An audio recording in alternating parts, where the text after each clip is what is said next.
What's going on, everybody? Dr. Chris Featherstone here for yet another episode of Unscripted. It's Tuesday night. You know what that means. I have some of the biggest, the baddest, the best wrestlers of today and yesteryear. And guess what?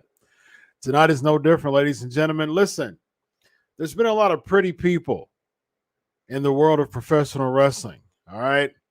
But there's none prettier. There's none prettier, ladies and gentlemen. There's been a lot of pretty people, all right? But there is absolutely none prettier than this guy here, former four-time tag team champion, one-time NWA, three-time WCW, I believe. I think I got those stats right. But ladies and gentlemen, he is, you want to call him glorious. You know, before Bobby Roode, you know, I like Bobby Roode, but before Bobby Roode, there was somebody who was one half of an amazing tag team called Power and Glory. So if you really want to attribute someone who's glorious, this is glory here, ladies and gentlemen. Not only is he glory, but he's pretty. The prettiest person in professional wrestling history. Paul Roma, how are you tonight, my man? I am good, sir. How are you doing? Great to be on your show. Man, I'm doing wonderful, man. Doing wonderful. So, man, what is Paul Roma doing nowadays, man? I know that you're on my good friend Marty Elias's show, Life After 3. So please go check that out for those who are watching this right now. Life After 3 podcast, my good friend Marty Elias. And I know that you're podcasting and doing celebrity stuff. What are you doing nowadays, man? Well, I did have a podcast for a short time, about a year. Couldn't work out the particulars. And so I walked away from it. You know, I'm a person of my word, and I expect everybody else to do the same, which, you know, for whatever reason, just didn't work out. And that's fine. I'm good with it. I was on Marty's show, and I think that's going to be another great show. Yeah, like here's Dr. Chris. Thank you. Running my wrestling school, running some events, just everyday life things, enjoying my family. Absolutely, man. Good stuff. You ready to dive into these questions? I don't know. All right. Hold on. Let me strap myself in. Hold on. We shall see. Roy tells, greetings from Puerto Rico. What were your thoughts on when you were told with Jim Powers you would have an upset victory over Bob Orton and Don Morocco at MSG? What got you started in wrestling? Wow. Well, look, let's let's back up a little bit so people could truly understand a lot of what's going to be answered tonight by me. So I didn't watch professional wrestling as a kid. So when I first entered the wrestling world, as I graduated, for lack of a better word, my wrestling school, and I met the big superstars of the WWF at the time, I didn't know who they were. So it was kind of weird, to say the least. When you don't watch wrestling, and Mario Mancini, who's a household name, he had said to me, don't you know who that is? And I'm like, no, I don't know who that is. I don't know any of these guys. I'm not like you guys, to see Don Morocco or Bob Orton. They're just guys to me. The names didn't mean anything. It just, I don't know, Poland Spring water. It's Poland Spring water. It's just water to me. It's not outstanding. It doesn't stand out. As I stayed in the business and continued to wrestle, then I started understanding, how can you say that? The pecking order. Yeah. Who's on top, and so on and so forth. So it was really, really difficult for me in the very beginning for that reason, was because, I didn't mark out to these guys. Yeah. Speaking of that, what was your first initial kind of thought and interaction with Hogan? Because Hogan was big around that time when you were at the Young Stallions in the WWE. How was it working with Hogan? Well, I got along with Hogan. He'd ask me to go to the gym. Hey, come on, I got a limo. Let's, you want to go to the gym? Let's go to the gym. Okay. It's not that we trained together. He did his thing, I did mine. Not many people were able to train with me, or should I say, I didn't like to train with other people because they didn't have that intensity that I needed. Until I hooked up with Ray, Hercules. Yep, absolutely. And interesting, before I go into the next question, dealing with the Hogan and around that time when you were with Jim Powers and eventually Hercules Hernandez, that was when the big steroid trial was going on. And then, you had we just had a Dark Side of the Ring episode about that. Now that was like early 90s. Where were you at in your time of wrestling? Because I remember late 80s was Young Stallions. So I think you were still in WWE at that time, weren't you? No, if I recall right, I think I was out of the WWE because I remember getting a telephone call from one of the agents. And they said, hey, listen, we just want to talk to you about what's going on. And if you keep your mouth shut, basically, there's a good chance, we're going to call you up down the line. And I said, listen, Vince has enough problems. He doesn't need me to add to him.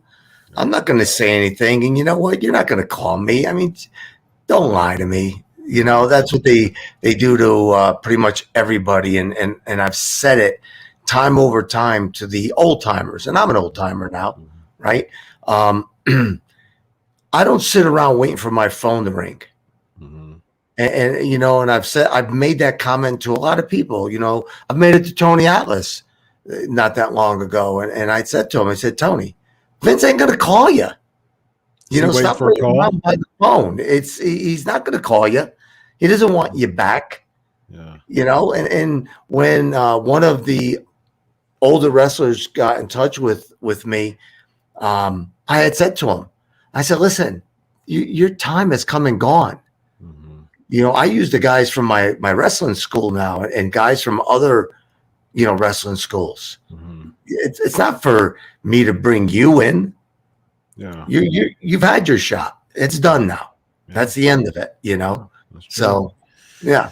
Yeah, you say you spoke with Tony Atlas. Is he still waiting on a call from WWE? Is he still some type of role? I honestly, and Tony's a great guy, super Hall of nice guy. Famer. Yeah, We were just up in Maine, and he was doing at our show. He was signing autographs. yeah, yeah. Again, nice guy, but I just think a lot of these guys are a little delusional. Yeah, I mean, last time Tony Atlas, I think the last time he was used in WWE, he was just some laughing lackey from the for Mark Henry, and I was a big Tony Atlas fan, still am, big Tony Atlas fan.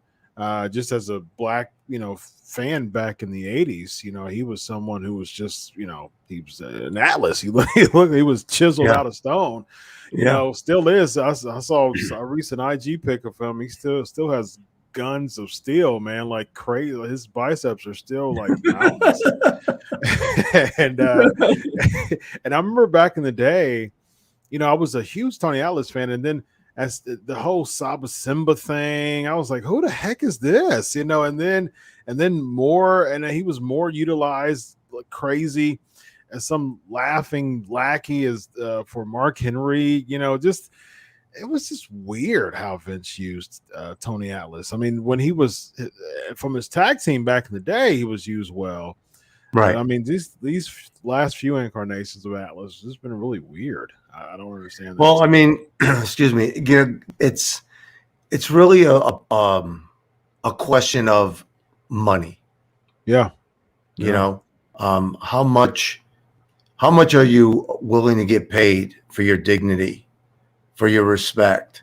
I talk to in today's day and age with these wrestlers, most of them look like they were sitting on a bar stool and an agent walked in and said, "Hey man, you want to become a wrestler?" and just threw them in the ring. And there's not that group of guys anymore. Yeah. The Moroccos and the Atlases and the Paul Romas and the guys that were the Warriors, the guys that are chiseled. And we had a herd of them. Yeah. That's what Vince was into. Now, you look at them and you're like, yeah, would they find this guy in the gutter? Yeah. Yeah. But then it comes down to how much money. That's true. What are you willing to get paid to go in and make a fool of yourself? Now, this has nothing to do with their wrestling ability, but you have guys that come out blowing horns and trumpets and acting the fool and throwing pancakes, and if that's what is paying your bills, God bless you, that's fine. But again, I just don't see that. I'm a person of standards and principle. I just spoke to somebody about this the other day who brought up the fact that I said to him, if you go on that show, that talk show, I don't even want to speak with you anymore because it's an insult to you. Do you remember the Sliwas, Lisa Sliwa and the Guardian Angels of New York? I remember Guardian Angels. Yep. Okay, so Lisa Sliwa had come to our school, and they were filming because Vince was building her up. I mean, that was a big thing for them. So they had asked me. I was training in the gym, and they pulled me over and they said, "Hey," they said, "we'd like you to get in the ring with her." And I said, "Okay, well, what do you want me to do?" And said, "Well, we're going to have her, throw you around." I said, "Well, what do you mean throw me around?" She said, slam you and do this to you and that to you. And I said, "No." And they looked at me, and Gene Okerlund was there, and he goes, "What?" And I said, "No, it's not a woman in this world that could throw me around, especially back then, right?" And that was real to me, where to them, they didn't understand me. Now, I haven't even broken into the business yet, and that knocked me down in a big hole. But I stood my ground, and they said, "Well, blah, blah, blah." And I said, "I don't care. There's no woman's going to throw me around." And then, Mario Mancini had done some stuff. And I said, "Dude, if you go on that show and you let them insult you like that, it's like, don't even face me anymore."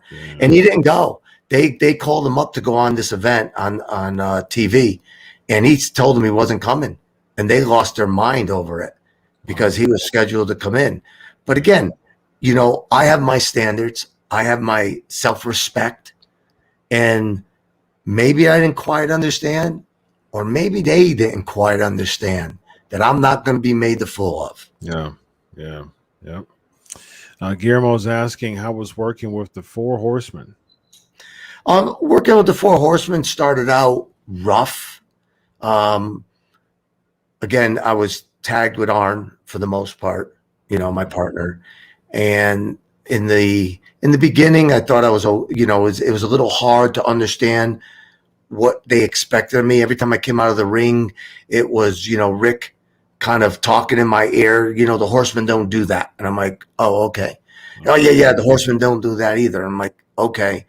Yeah, hey, Paul, we don't do that. If you're a Horseman, you don't do that. And I'm like, you know, well, what do we do? Just tell me, you know what I mean? So Yeah. I'm not supposed to clap to get my guy going. You want me to go to the turnbuckle and hit the turnbuckle instead.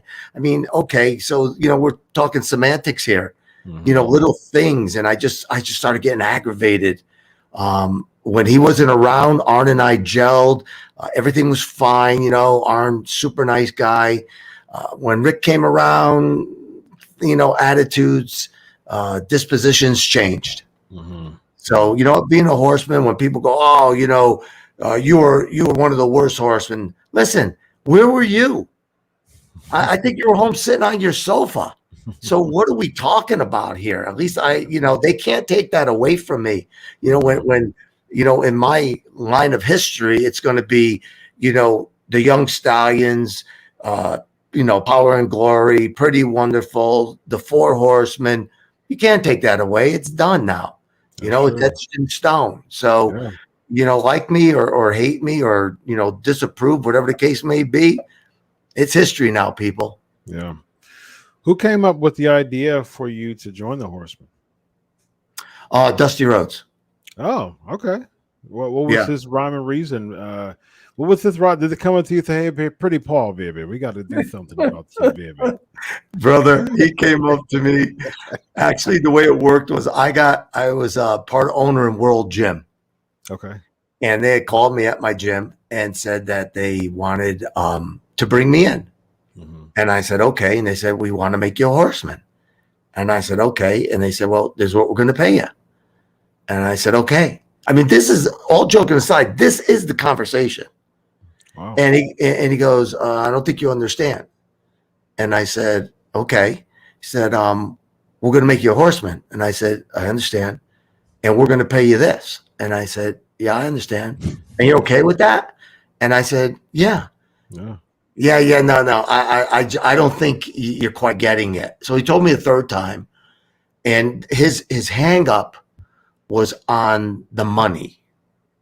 He couldn't understand why I was agreeing to such a small payday to come in and work as a Horseman. What he didn't realize, what he said to me was, you'll probably work like, you know, maybe twice a month. And I said, okay. Well, I'm part owner in a gym. So do I really need your money? And then I figured, well, if I'm going to be a Horseman, you guys are bringing me in, you're getting this ramped up again, you're starting it all over again, I'm going to be working a lot more than twice a month. You may be just telling me that right now, but nobody wrestles twice a month, no big organization, you know? And that's exactly what happened. So when I came into Atlanta, I met Dusty. He was out setting up, you know, going over all the particulars out in the arena. And that's what he hit me with. I said, hey, Dust. And he's like, who's that? You know, Pretty Paul. Come on over here, Pretty. Come over here. So we met, you know, he walked away from the ring and we met on the stage and he goes, Pretty Paul Roma, give me a hug, baby. Give me a hug. And I said, how you doing, Dust? He goes, good. He goes, you know what, baby? That's how I'm going to call you. Pretty Paul Roma. And that was, I mean, that day right there before they announced me, you know, I came out in my tuxedo and all that. That was it. So I didn't talk to Dusty prior. Oh, no, I apologize. I did talk to Dusty. What Dusty told me was, don't say a word to anybody Mm-hmm. This is the biggest kayfabe going. And when I walked into Atlanta Arena, people looked like they saw The Walking Dead, man. They just, their jaws dropped, their eyes opened wide, and they didn't know why I was there. Wasn't that the Flair for the Gold episode that you walked in? Yes. Yeah, that's how they introduced me. But they brought me in, they told me, they sat me down, and Ole told me, and that day, and Ole said, hey, listen, he goes, everybody says that you're a good wrestler. Mm-hmm. And I said, I can hold my own. And he says, I don't really know. I've never seen you wrestle. So now I'm thinking to myself, you're bringing me in, you're making me a part of this team, you're paying me, and you don't know anything about how I wrestle. I find that a little far-fetched. So then he goes, listen, the reason we brought you in was you're a good-looking guy, and we want to put women in the seats. And with women comes their boyfriend and so on. And that's why you're here. And I'm like, well, okay, I appreciate it. I mean, I didn't take what he said to me, the hard way. Mm-hmm. I just listened to him. The crap bounced off my ears, and the good stuff stayed in with me. And then, like I said, I went out and met Dusty, and that was pretty Paul, who, by the way, I think Dusty, and I've said this in the past, for all the antics that were played on him when he went to the WWF, the man is such a performer. To come out with polka dots on, try and insult one of the greatest ever. He rose to every occasion Vince threw at him. Yeah, he sure did. And he made polka dots. He made polka dots really nice to wear, baby. He's my second favorite wrestler of all time, Dusty Rhodes is. Yeah. Okay. And very interesting. So when you pull out all the scales back, so you pull back all the scales, essentially Paul Roma, Pretty Paul, baby, was a member of the Four Horsemen because he was good looking and he could put butts in seats because of his looks. That's the reason why he joined the Four Horsemen. That's what Ole told me. That's what Ole told you. Wow. Yes. Very interesting. Yeah. All right. So Elvis is asking, who did you enjoy working with more back in WCW? Also, what life lesson did you learn from the American Dream, Dusty Rhodes? Well, I learned a lot of things from a lot of people. I had the honor, the pleasure of, being with Harley Race, Les Thornton, the perfects of the world. God, my mind is so burnt from, there was just so many, and I mean no disrespect, so many old timers. Like Fuji was my mentor. Fuji's the one who brought me up through the ranks. He taught me the psychology of wrestling, and Bad News Brown. And then I met guys that, did I really know them? Not really. Did I know of them? Yes, I knew of them. Bruno Sammartino and I got along very well. But again, I didn't know Bruno Sammartino, like other guys did. Oh, you don't know who that is? No, I mean, I've heard of him. Is it Antonio Rocco or whatever? I don't know. I heard of these guys. The Rock's dad. Johnson. I was told in the beginning he was down at our school, and I was warned to stay away from him. Now, I don't know this guy. Rocky Johnson. Yeah, Rocky Johnson. They said to me, listen, he'll try to work you and get money from you.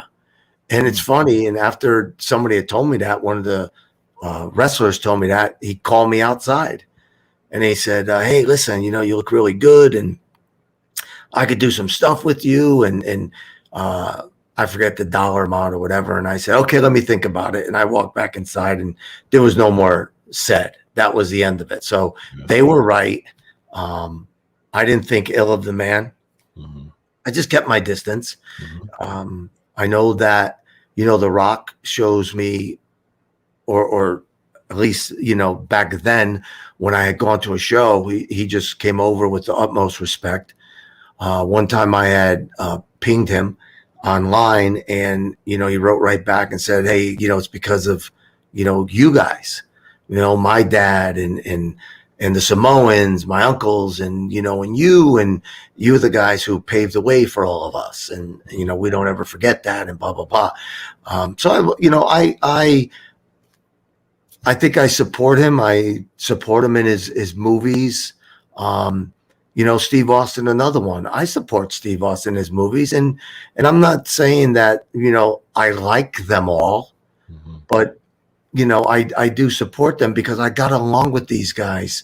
Mhm. They understood Paul Roma, and that's why we got along. Yeah.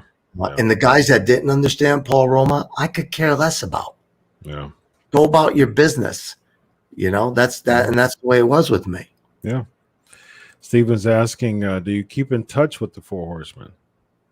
I do not. I did rendezvous with them. We were at a autograph show, and we we all went out to the same restaurant, monster table, little tables because we couldn't fit everybody. And then I took a bunch of Polaroids or photos with the Four Horsemen. And I actually had one guy when I was going to the men's room. He chased me.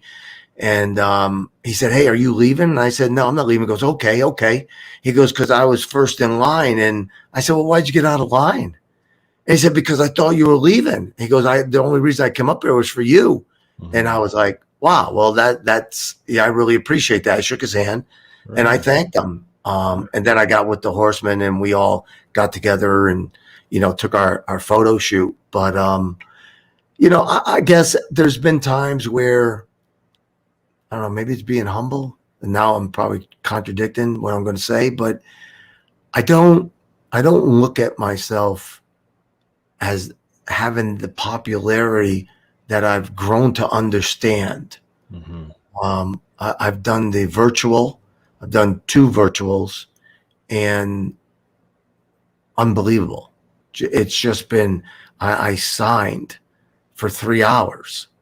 I've gone to autograph shows and I've signed for 3.5 hours, and just I make jokes about massaging my forearm from signing so many autographs, and it's really it's a beautiful thing Yeah. because I've always separated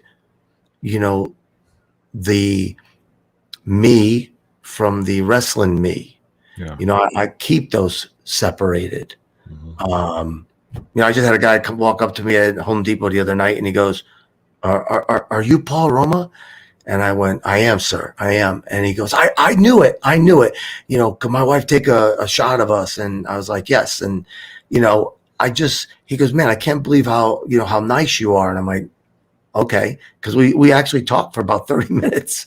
Nice. But I'm just a regular Joe. Wrestling made me and gave me a different persona and a name. And that's the person that I am when I sign autographs. But also, I like to interact.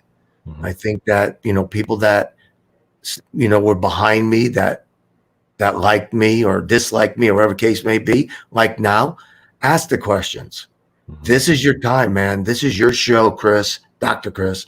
This is your show, and I don't want to sit like a bump on a log, like I see most of these signings. And I tell my agents, I should say, listen, I want the camaraderie with my fans. Yeah. I'm not going to sit there and say, what's your name? Oh, Chris. Yeah, that it. Here's your picture. That's not Right. me. Right. I want that interaction. Yeah. Yeah. You're paying for something. Come on, man.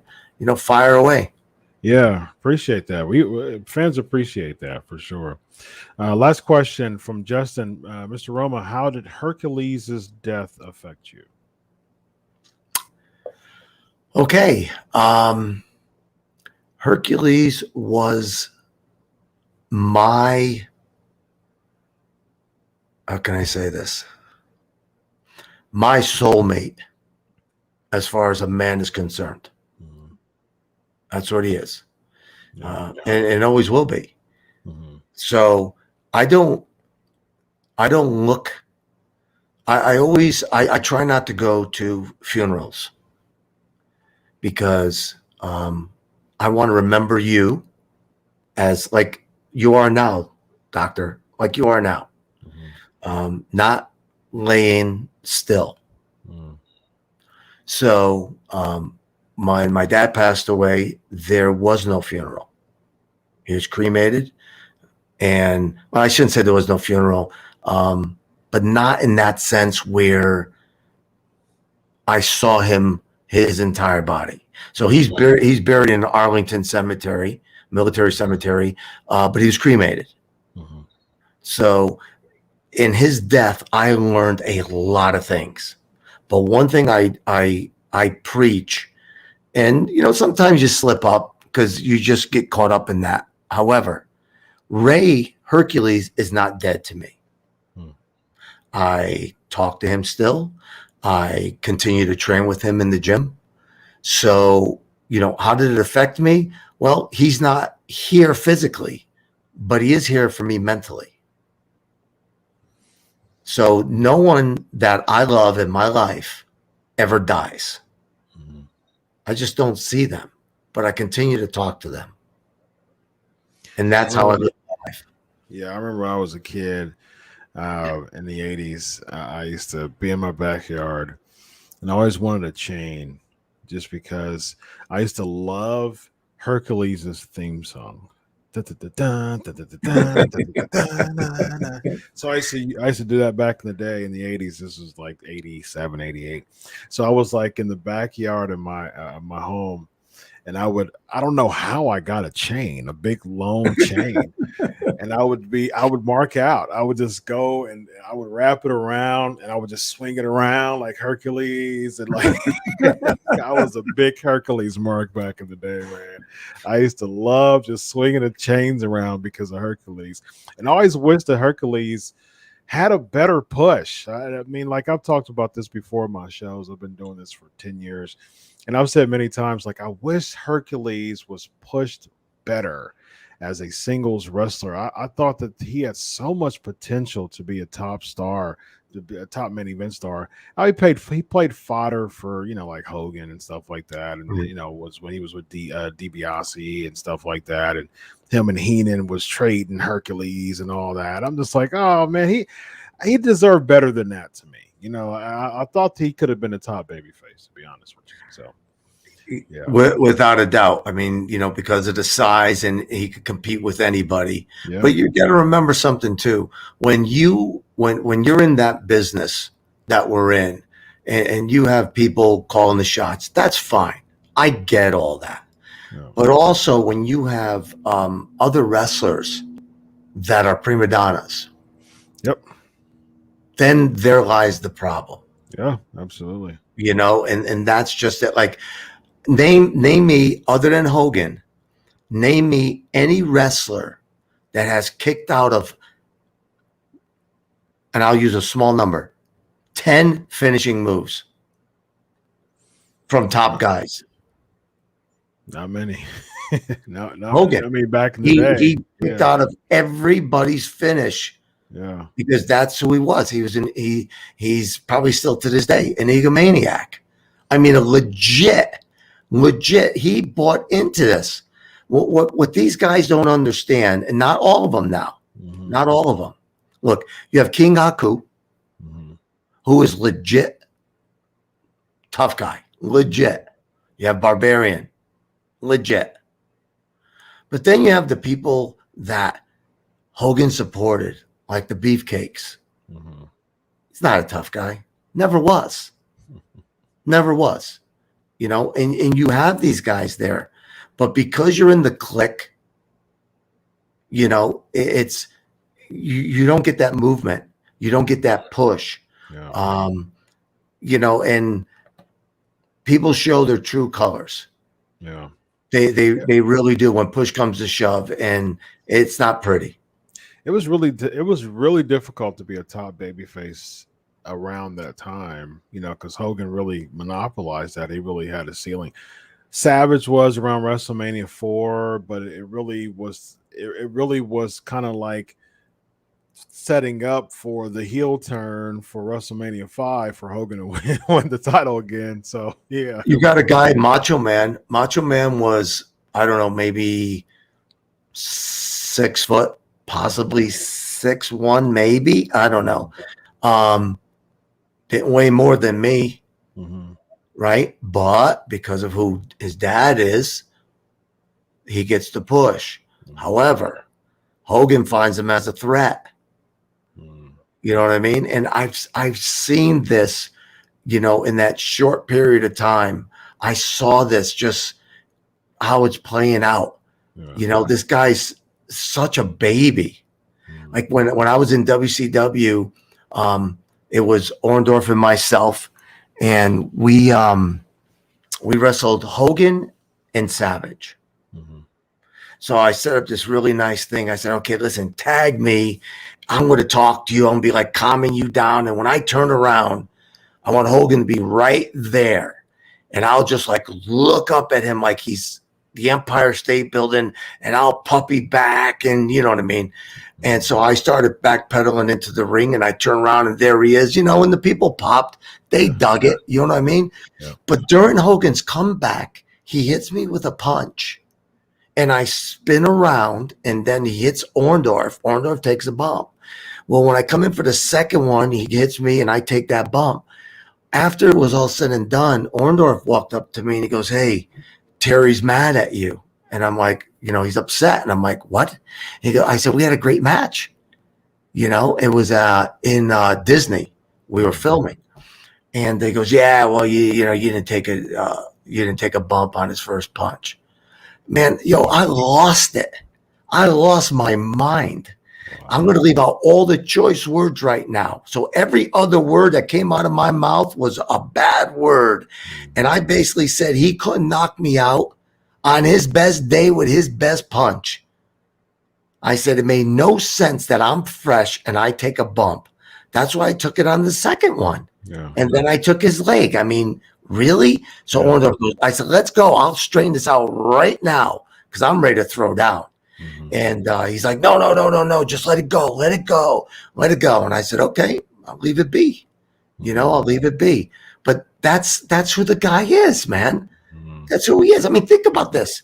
You have high flyers, and I'm talking about guys that, not just drop kicking and, splashing. They call them frog splashes now, right? Sunset flipping off the top, just, backdrops, night after night after night. You have Hogan, who drops a simple leg on somebody, and he's walking around and he needs new hips and everything else. Yeah. You know what I mean? Don't worry about the other people. Just let's worry about poor Terry, who's hurt. Yeah. Again, I lost respect for Terry when we were in Detroit and they brought in somebody from one of the local hospitals, and we were done we had just got done meeting kids. And then they said, hey, there's one more kid. Well, they wheeled him in on a bed. And if you come see him, and Hogan threw up his hands, and he was all frustrated and all pissy. And I looked at him, I was like, really? So you're a big phony. That's really what you are. For the cameras, take your vitamins and say your prayers. And when the cameras are off, it's the hell with those kids, who live for wrestling. I got you, man. I got your number. And that was it. From that point on, I was cordial, but I had no respect for him anymore. Yeah, that's sad to hear. Well, let the listeners know where to find you on social media, my man. I'm around. I do, once in a while, I do some autograph shows. I'll be in the Carolinas next year. I've already booked that. Cool. I'll be in California. I'll be in a wrestling match in December. Oh, nice. Actually, Marty's going to be there. He's going to be my referee. Okay. Very nice. I'll be with a very good friend of mine. I'll be wrestling a friend of mine, Leo, and it's all in fun. It's all in good taste. Yeah. So, Yeah. I'm not getting any younger, so I'm going to still have a little bit of fun. Yeah. But I'm not waiting by my phone to hear that Right. phone ring. Right. No need to, man. Only if you call, it's okay. Good stuff, man. Well, I appreciate you, Paul, very much, man. I had a great time. I hope you did as well. I did. Thanks so much. Ladies and gentlemen, this is Dr. Chris Featherstone, Paul Roma, Unscripted. So